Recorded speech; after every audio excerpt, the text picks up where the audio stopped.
as a way of centering us in our time today, I want to share with you a psalm.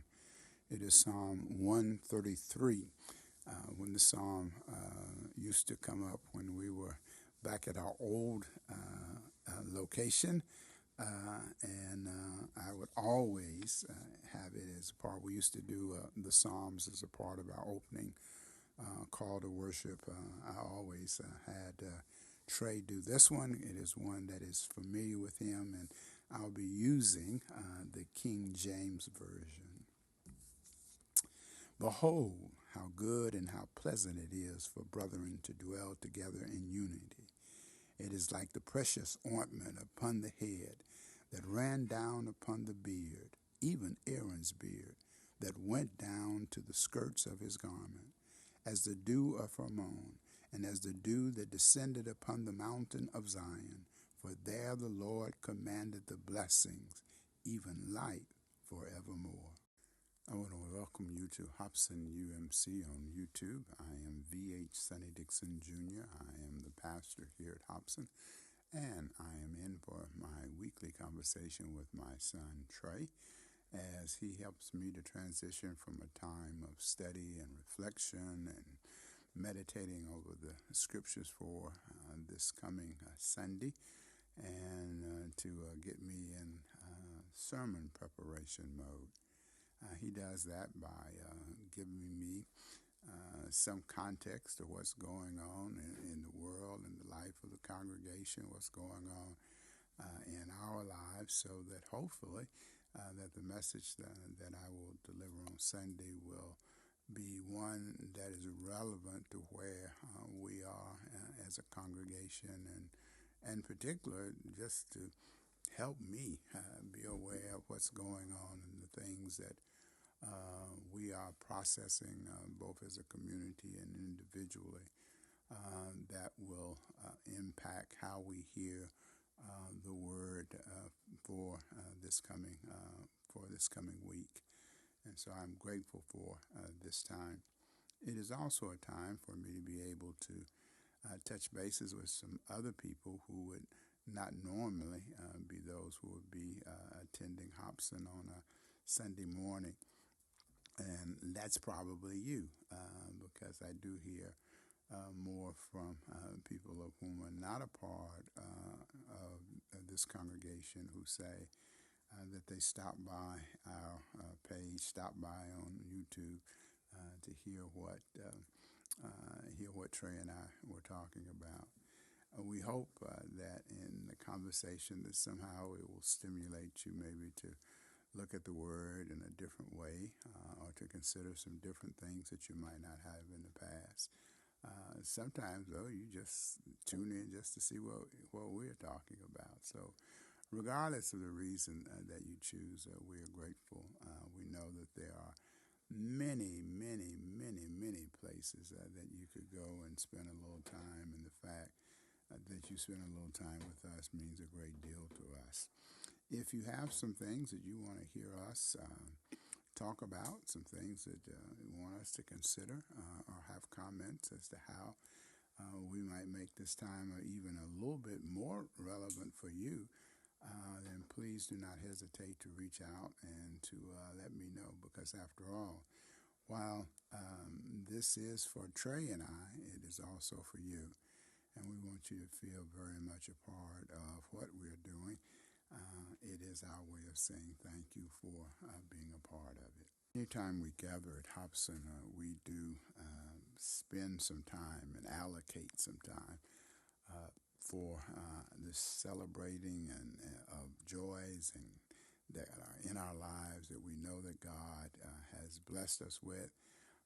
And it's also a time for us to share with one another those prayer concerns that we have, so that we invite not only for God to take even more control of our lives and to make that control even more aware to us, but it's also a way for us to say to one another, these are the things that we're going through, and in our going through it, we're also saying to God, use us in the ways that you know that we can be beneficial to one another We believe it's a key component that strengthens the community, a community that prays together and then listens together for how God might respond to those prayers, what makes us stronger, and for that we give thanks. We unashamedly, whatever time we spent for the time of prayer,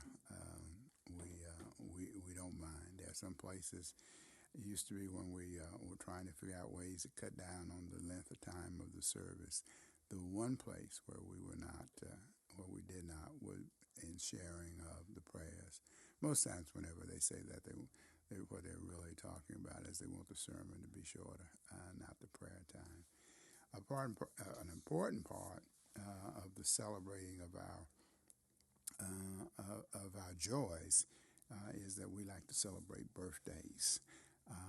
Birthdays of those who are part of our communities, or those of whom are relatives or dear friends of us, both individually and collectively as this community called Hobson. And we spend the time on that. And so for this week, on our birthday list, we have Callie Birdsong, good friend of Trey's, and young man I've known since for a long, long time. His mother and I were in school together.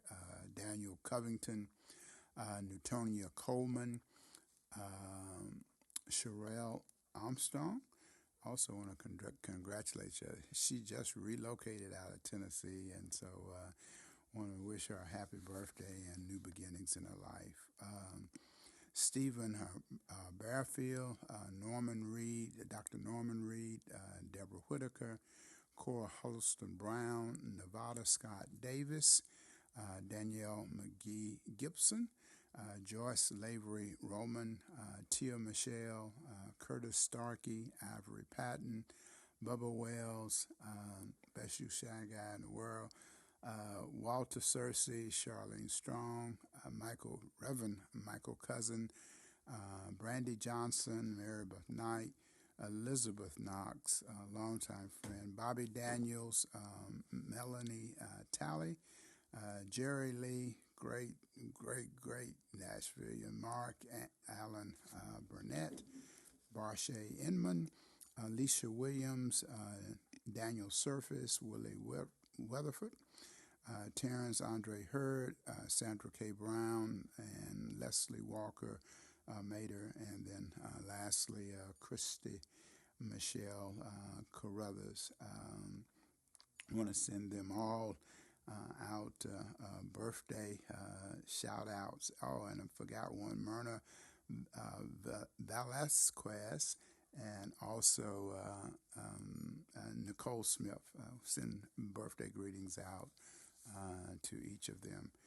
And then we have some prayers. One of the things we also do is that we like to remember those saints who have influenced us and been a part of our lives, who are no longer with us, but we know that the memories of them continue to guide us and inspire us to be the faithful followers that we are all attempting to be.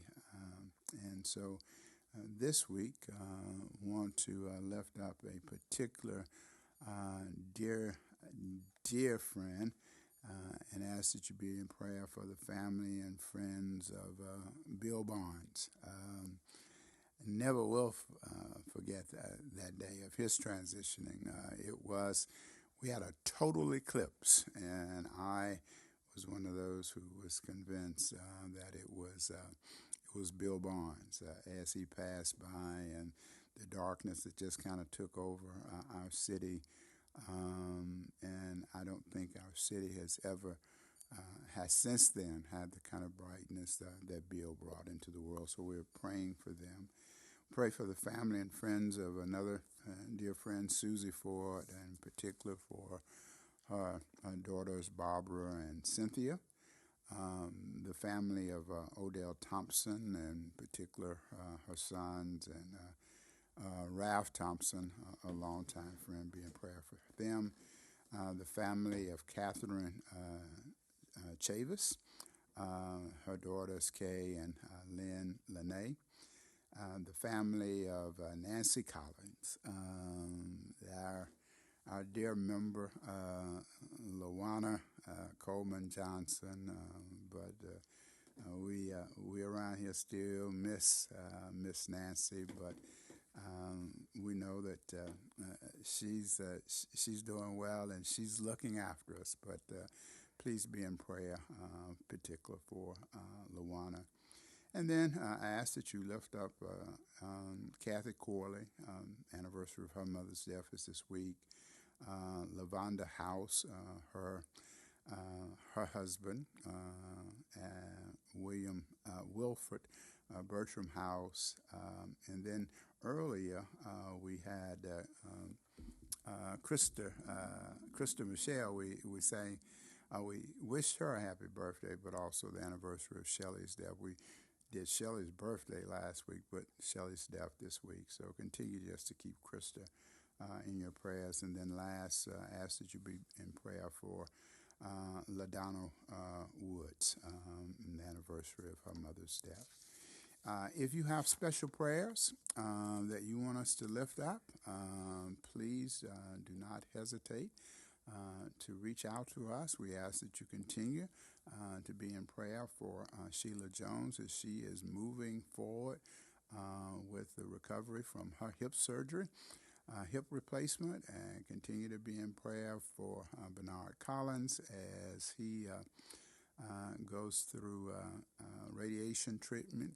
And his wife, Benita, had some teeth pulled and this weekend, so we asked for prayers for her. That family is really standing in the need of that.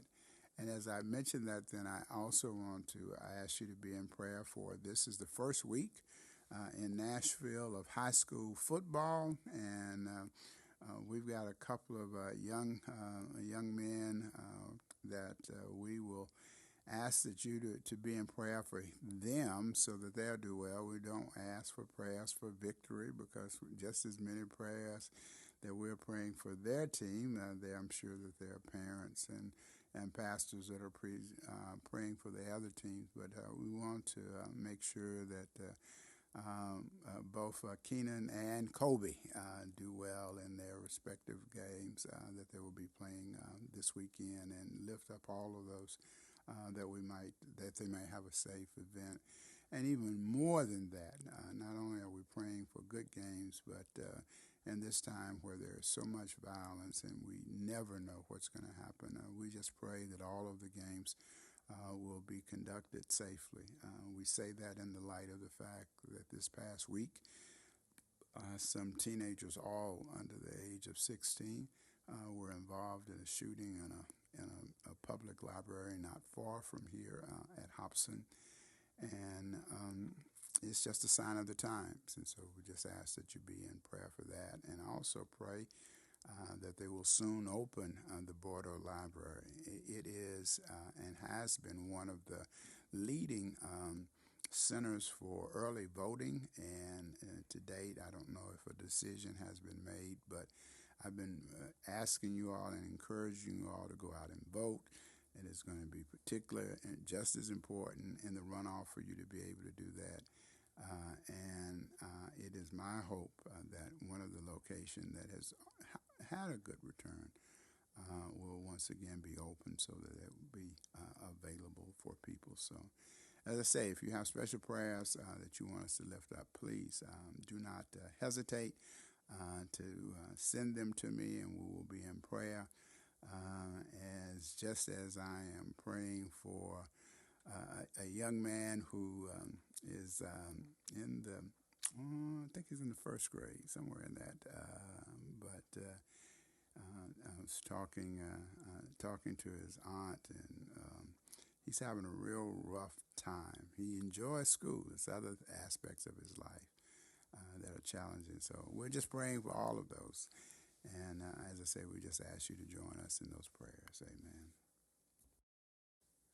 We are in year A, and so in year A, we are in the book of Matthew, the Gospel of Matthew.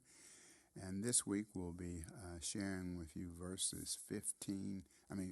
chapter 15, and I'll be sharing with you verses 10 through 28. Normally, we just have the latter verses, 21 through 28, and it is a familiar story to all of you who are listening, and it's particular a story that has been very fond story here at Hobson for the time that I have been associated with this congregation. But in light of the things that are going on in our world today, I wanted us to hear the verses that are before that. And while I look back through my notes, I don't know that I've ever used them as a part of a preaching moment, but they certainly will pop up this week.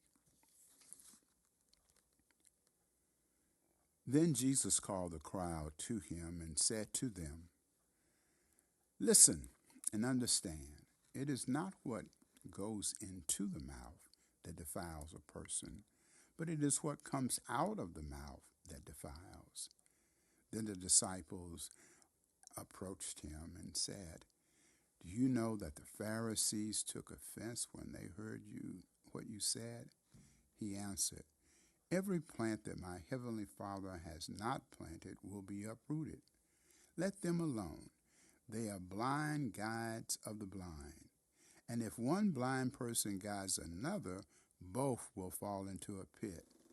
But Peter said to him, "Explain this parable to us."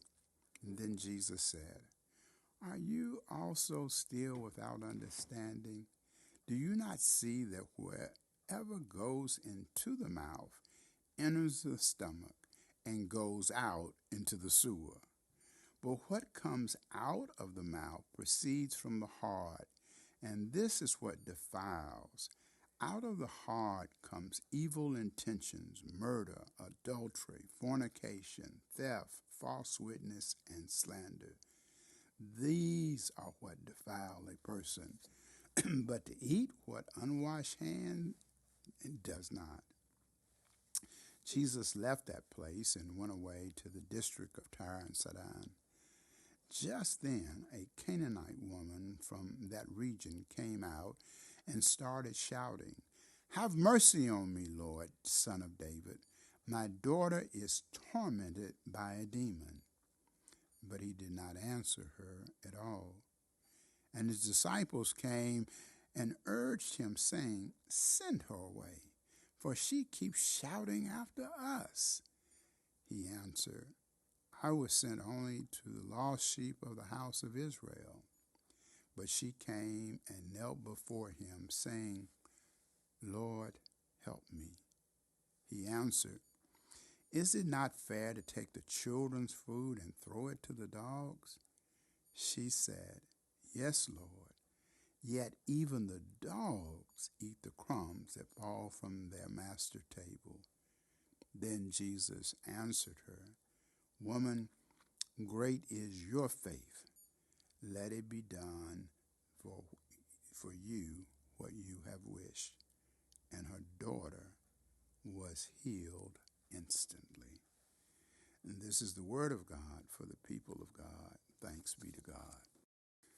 As I was saying, Trey, this story and the story of the Canaanite woman, I think, has been one of those that has been, whenever, in particular when we used to have Bible study, we had a weekly lectionary Bible study, which was designed to kind of help me listen to the people and to hear the stories and to have some kind of idea, what they were thinking about, and a little bit doing what you and I do at this time of just kind of sharing with one another, so that on a Sunday morning that the message that would come would be one that hopefully would deal with where we were, or at least where the majority of us were, or where there was in some cases, a particular case that maybe that the congregation was aware about or knew about, that we could lift up and how that story. And that, as I say, in the early days of Hobson, Hobson was a changing congregation. When I first started attending Hobson, it was a older white congregation.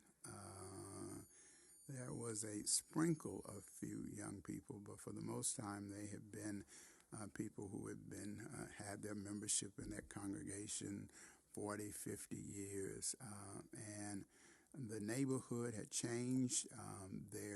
Their children and grandchildren had all moved out to the suburbs. They were living in places like Hendersonville and Mount Juliet and Brentwood, and had established other communities of faith of where they were belonging to, and you had this remnant of people who were there who wanted people to come. They wanted their congregation to be vibrant, and so one of the things in trying to do that and in trying to reach out to those who were in the community, while they say they wanted to do that, they also understood the very challenging, the challenge for that, because the people that would be coming in ultimately would be people that we label the other.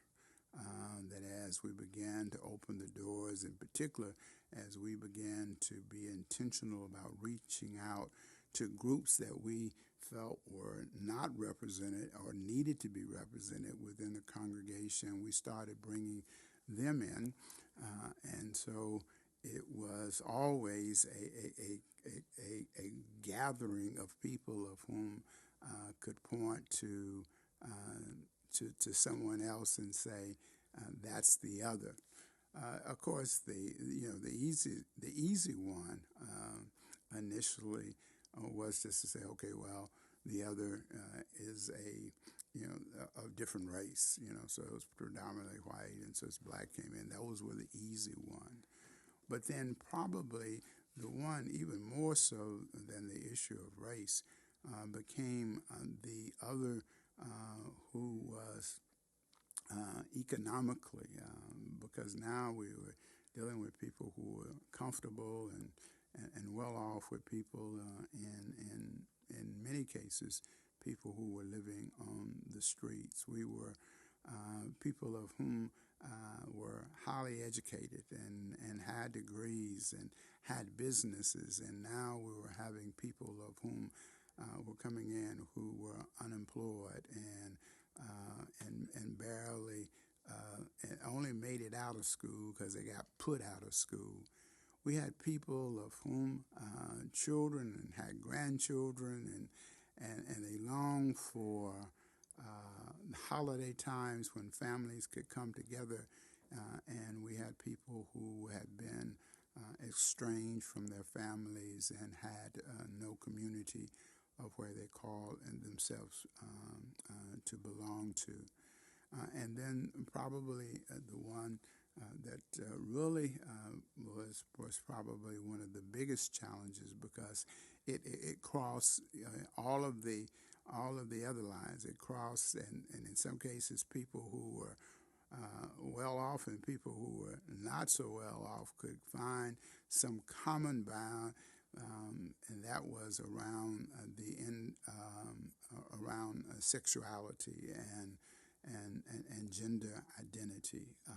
So we went through and had a lot of challenges, and it was always one that was considered the other. And so this story, and as I say, we tend to want to focus in on this Canaanite woman, because when there are people who are coming in and trying to establish a place and to be a part of a community, and who had experienced in many cases coming to communities that were like Hobson and not being accepted, who had passed by our place of worship because they felt like it was a place that was off limits for them. Now, for there to be a degree of intentionality, they still came in and found some resistance. And that while somebody may have been comfortable who was black reaching out to someone who was white, they may not have been as comfortable in reaching out to someone of whom was maybe economically challenged, or they might have had difficulty in having conversation with someone of whom may have been struggling with the issue of addiction, and when they viewed that they had their life all together.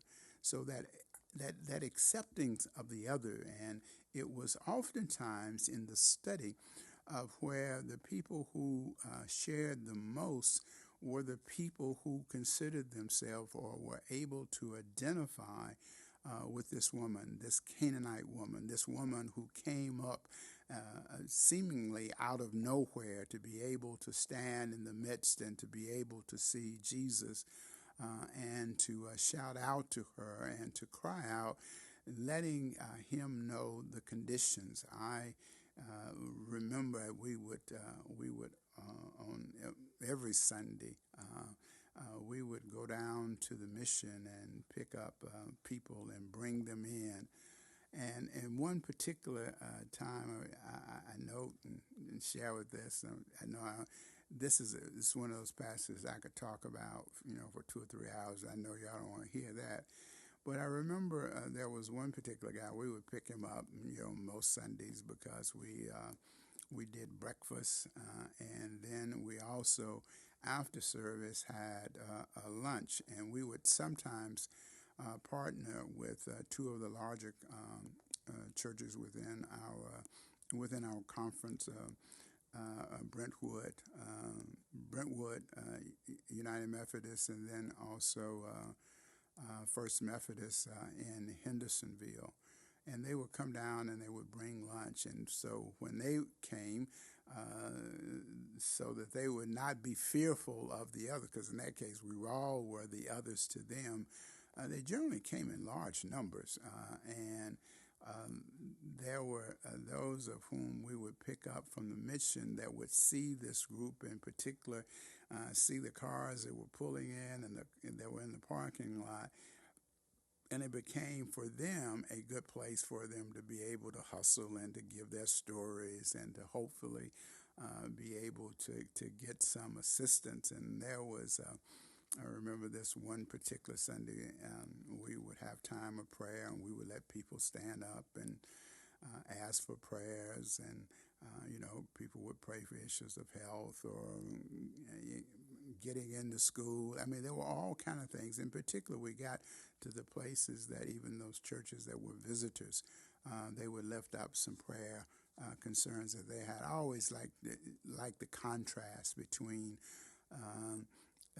what they would pray for. You might have someone who would come from Brentwood who was praying that their child had sent off an application to several of the Ivy League schools and wanted us to pray that those applications would come in and that they would get the one on the choice, while we might have had a mother who was praying to help us that her child had been expelled from school and that they were going to need the pastor to go talk to the principal to try to somebody. So it was always that kind of the difference between the needs, and oftentimes people were and the other were insensitive. The people who were coming in, would look at the child as being disruptive, and something need to be done to make sure that the child did what they wanted to do. And then those who were listening to the prayers of the one trying to get in the Ivy League would say, if our schools had the resources and we had the opportunities that you had, then we wouldn't have had the problems that we have. But on this particular Sunday, there was a gentleman, and as I say, we would pick him up every Sunday, and he would come in, and he would do his little kind of hustler and stuff. And so, of course, we were going to prayer time, and so I sometimes I wouldn't look his way because I knew most of the time what he was, going to ask for. He was going to ask for a job or ask for something. But So I kind of ignored him, but one of the persons from Brentwood got my attention. Said he's got his hand up. He's got his hand up. So kind of reluctantly, I turned to him and I says, well, "What do you want us to pray for?" And he says, "I want y'all to quit praying. Damn it, I'm tired of y'all praying. Some of y'all, somebody in here need me give me a goddamn job and a place to stay. I'm tired of these goddamn prayers going on.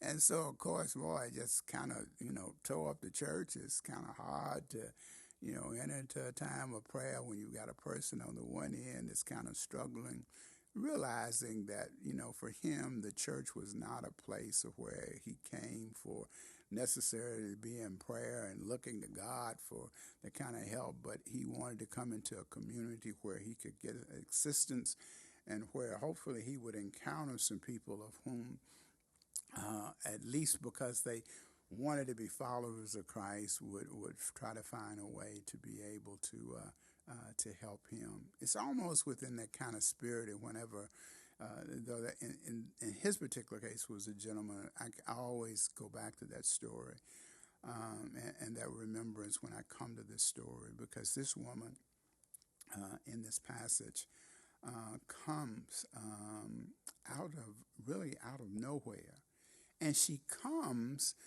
after Jesus has just made a comment to the Pharisees, and we went through part of that of saying, look, I know you Pharisees have got rules, and you put rules up to try to get people to do certain things, and you're always spouting the rules, but the damage and where you really hurt people are not with the things and the rules that you uphurt. It's the things that you say and act out of say out of your mouth. And so you talk about a God, that is loving and kind, but then you cast judgment and you say, and as I look at the story and the sequence that I just talked about, there were people who came in, and I remember there were two families after that occasion and came up to me and said that they would not be back because, one, they felt unsafe in being there, afraid, that the person, that person might come to them and may not be able to help them, may not be able to do anything, the kind of language, and they didn't want their children hearing the language that they had, and it seemed like anybody that came in the church ought to come into the church and be more respectful. They were not respectful for me. They not and went through the whole list. And I could say, here were these Pharisees that were sitting, oftentimes and casting judgment and saying, here are the things you ought to do. But then in reality, the things that they say and the way that they respond to people are different. And so now we have in this situation, and Jesus is leaving, and this woman comes up, and this woman is saying, Lord, Son of God, who is not, she's not Jewish, she's a Gentile, and she's coming up and she says, look, my daughter is demon possessed, and and so the disciples who have just heard Jesus, go through all this stuff, forgot all the things that Jesus had just said, and they go to Jesus and say, Jesus, send her away from her, because she keeps yelling and keeps screaming, and she's bothering us. Now, I say this all the time about Matthew's gospel. There's so much that is left out, that would help, plug in the things, But there's nowhere in the story that it says that she was saying anything to them, but they imply that it's saying something to her. And I think what is probably really happening is that in her screaming out and in her requesting for help, the people are looking and wanting to know how they will respond. And they're not sure how they will respond. They're not even sure how Jesus would respond at this particular time, because after all, she is not one of them. And so Jesus, says, well, look, I came for a different group. I came for the lost sheep, and so, but while they're having this discussion, she comes and she kneels before him. And Jesus in this moment, makes what many have labeled as a very inconsiderate statement, and ask her, is it right, to throw food to the dogs? And there's some that kind of dress it up, say, oh, well, it's a little puppy, and we all like those little commercials where the little puppy, and on Facebook, everybody's got these little puppies. Somebody on Facebook I saw today has a new dog. Alicia Wright. They got a dog, and dog is missing one foot, and all the cute little puppies, But now he called, in this context, it's like, this is not what I came for. And there are many people who struggle with that for two reasons. Some like the fact that as a response to that statement, the woman says to him, but even the dogs under the table get the crumbs. So they appreciate this other that stands up to him. And I can see that and have seen that in the years at Hobson, where the people who have come in and the people who have wanted and considered the other and made their demands, and then they were easy and people wanted to push them off. And those who stood up and demand, as that guy stood up that day, I just want what I need. You all say you all are who you are, then I should get those things. And when you are other and when you are going out, sometimes you can't say it, but you sure appreciate it when somebody else says it and yells it out. But that would mean that we would have to look at a Jesus that was for a moment inconsiderate, and people say, well, yeah, Jesus is probably tired, all the stuff that's going on, and he was just kind of, and so that creates a problem. And then there are some others that are on the other side say, well, no, Jesus, didn't mean that. Jesus was trying to test her to see if she really did want to have, she really did want him to help her. And he was just testing and seeing how she respond. If there's somehow, I'll say something, and if she just gets up and walks away, then that will prove that, she really doesn't want it. But the mere fact that she put herself in a position and she humbled herself, Jesus acknowledges for her and acknowledges her. And what I think is amazing about the story is that there is no indication in the story that Jesus did anything, because it says that while he then affirms her, it says that her daughter was immediately healed. He didn't touch her hand. He didn't pray over her. He didn't do any of those things.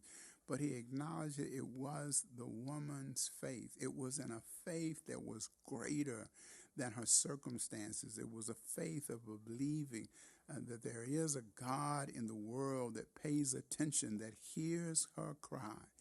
And whether it was Jesus or whether it was one that Jesus, as she said, Son of God, whether it was the God who was over Jesus, whoever it was, acknowledges in this moment that healing and the possibilities for transformation can take place.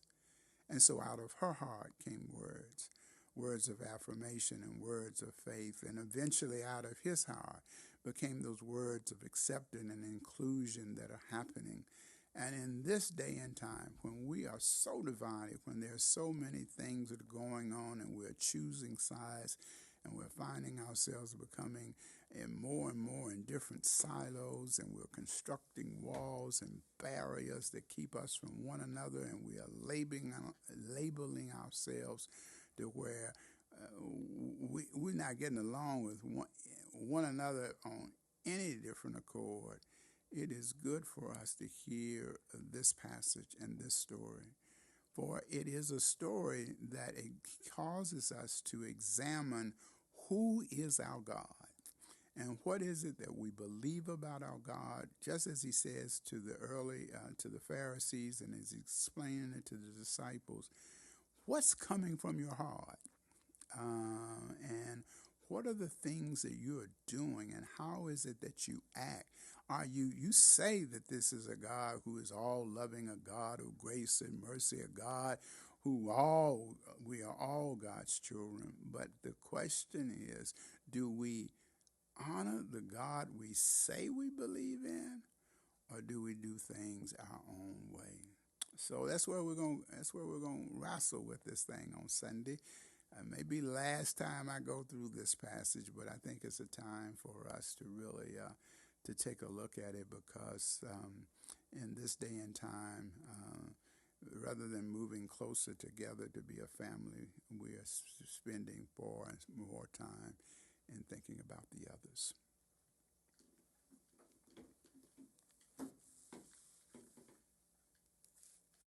What's going on, Mr. Dixon? Oh man, I can't complain. Just here, spending some time with you. What you got going on? Shoot, not much, not much. Um, had I had some plans for the week, and neither one of them turned out. I had a couple of appointments this week, and neither one of them turned out quite like I wanted them to turn out. Mm. That's a little disappointing. I went to my primary care. I can give a shout out at this moment to Dr. Harvey Bowles. I went to see him as kind of a checkup, seeing how some things are going, and so he applauded me on one end of saying, "Hey, your stuff is good on this end." But I am a little concerned that you keep on losing weight, and so we got to try to figure out a way to kind of increase your appetite and stuff. And he kind of attributed it, and as I did, to the stuff they've been dealing with the kidney stone. And he says, I feel pretty sure that once you go in tomorrow and you get that stent out and you get everything kind of balanced and stop, with all of the other stuff that's related to that, I think your appetite will come back and things will be better. And so I really was really excited when I went on Tuesday. Of course, I made arrangements with you so I could go over on Tuesday and get that done. And so then I went, got some pictures taken, and I was waiting for the doctor to come in and say, "All right, we're getting ready to get this stent." And so he pulled the picture up. He said, "Well, instead of one, you got five." And two of them are still pretty big size, and so we're gonna have to go do the same thing we did 3 weeks ago. And so Mm. that was kind of a downer, and having to deal with that. So, and then but it was a good thing. Today I went to. Herb was at IMF and made a wonderful presentation. Did part one. He's got to come back and do part two, I guess, maybe next week or sometime. But that was a good thing. And just listening to Mason, and how Mason catches little phrases, and how he uses those phrases always tickle me, and so from that standpoint, it was a good week. He came in. After school, we kind of ran around. We stopped by to see you, and then we went back. And so by the time we got back, he was in a hurry to go to the restroom. So he goes to the restroom and he comes back and he's starts playing with the thing. I said, "Well, no, Mason, you got to get your stuff together and do some other stuff." He says, "You understand I haven't played with Catboy all day. So in other words, you chill out. I gotta check with Catboy and Geico and all that and make sure they all right first. Then. So you did what you wanted to do, and so now I'm gonna do what I want to do. So yeah. So it's been a pretty good. Pretty Okay. good All way. right. Cool. Uh, Cool. what do you think about your former president and down in Georgia? What about it? Being indicted and all of Oh those, man. 91 or 61, some charges he got down there. Well, you know. I haven't been keeping up with a lot of the current events here in the past 2 weeks or so with the new job. I just Yeah. don't have a lot of time to really kind of go into it like I used to or like I should. But I will say this, that, my confidence in the legal system and doing and having justice based on the wrongdoings of someone like Donald Trump, I don't have a lot of confidence in that. Whatever the the punishment will not be anything that I would consider to be justice. Let's just put it that way. Yeah, I I'm don't not. think. Yeah, I don't think if he's found guilty. I mean, that's always up to. But I don't think it will even be about the punishment. I think it will be just about finding him guilty and saying, okay, you are now you are a convicted felon. If there's one thing though that has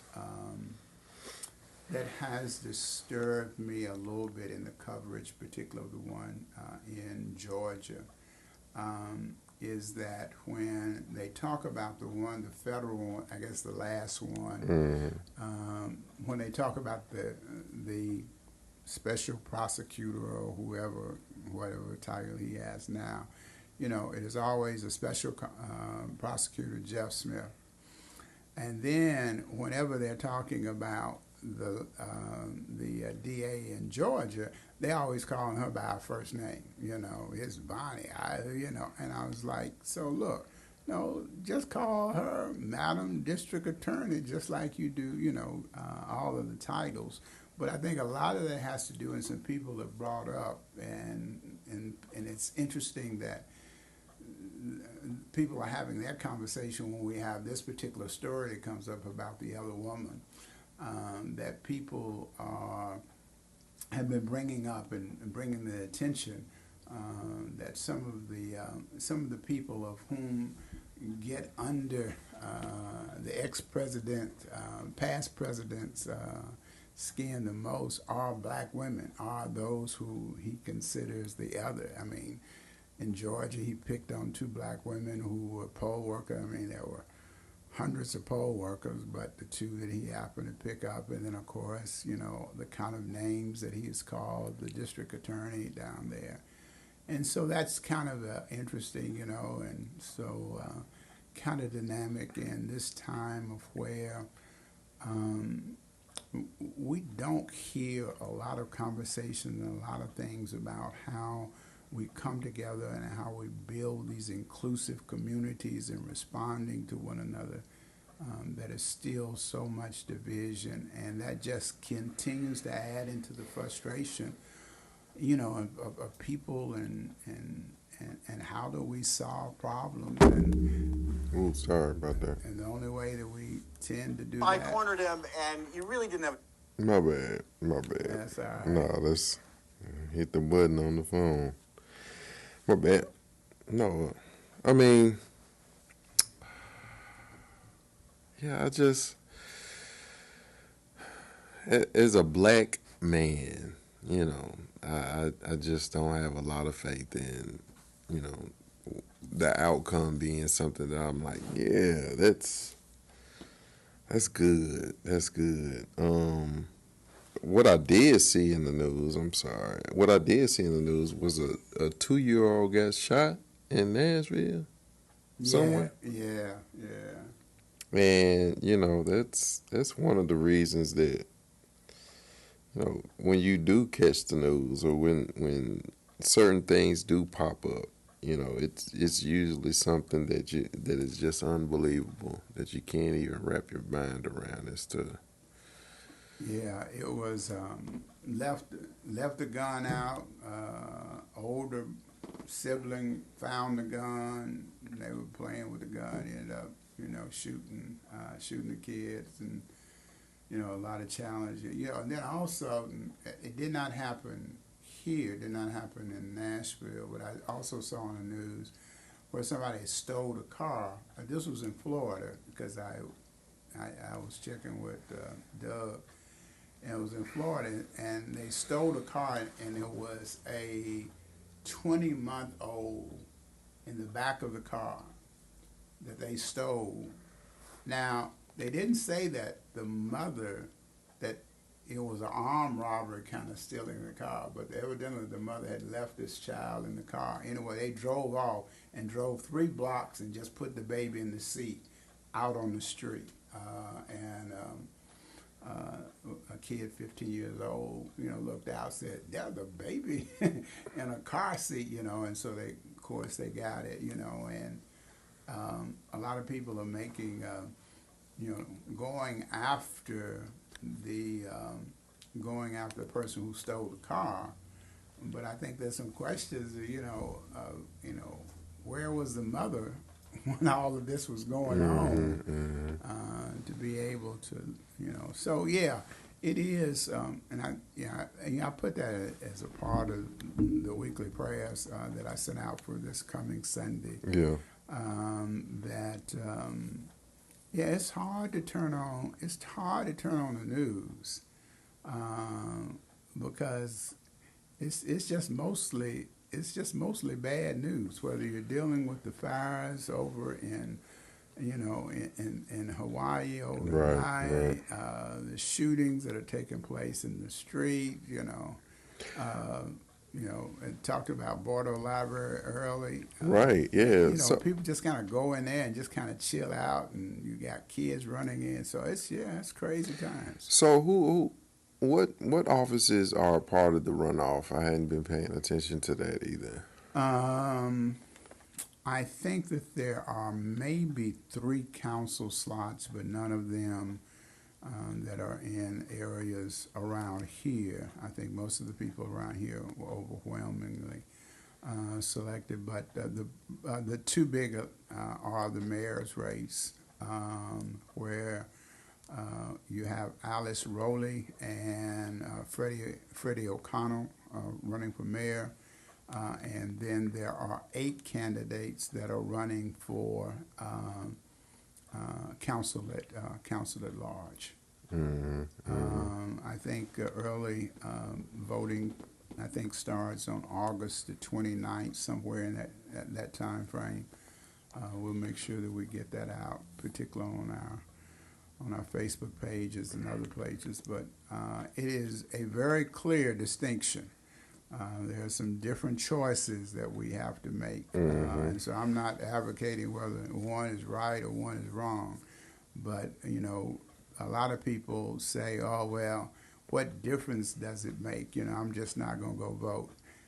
Well, in this particular case, there are